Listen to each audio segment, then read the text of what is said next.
একটা বইয়ের নাম বলে দেব, আর রাহিকুল মাখতুম। কি নাম? আর রাহিকুল মাখতুম। এই বইটা হচ্ছে 1182টা বইয়ের মধ্যে প্রথম পুরস্কার প্রাপ্ত বই। লেখক হচ্ছেন আল্লামা সফিউর রহমান মুবারকপুরি রাহিমাহুল্লাহ।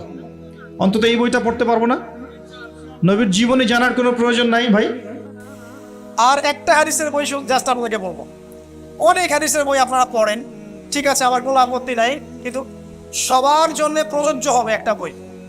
আপনি নতুন হন, পুরাতন হন, স্টুডেন্ট হন, শিক্ষক হন, সবার ক্ষেত্রে একটা বই খুব ভালো প্রযোজ্য, সেটার নাম হচ্ছে ফয়জুল কালাম। এই বইটা পড়ানো হয় মাদ্রাসায়। ফয়জুল কালাম অনেক চমৎকার একটা বই, এখানে সুন্দর করে বিষয়ভিত্তিক হাদিসগুলো আনা হয়েছে। তাসকিয়া, আত্মশুদ্ধি। আমি সবাইকে অনুরোধ করব আল্লামা তকি উসমানী হাফিজাহুল্লাহর একটা বই পড়তে। আত্মশুদ্ধি ও তাসাউফ একটা বই আছে।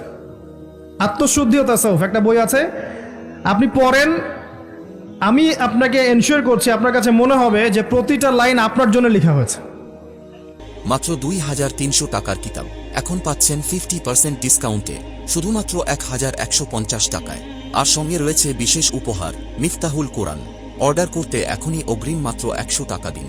ভারতবর্ষের যে কোনো জায়গায় হোম ডেলিভারি সম্পূর্ণ free. All India free delivery. আজই বুক করুন, সীমিত স্টক।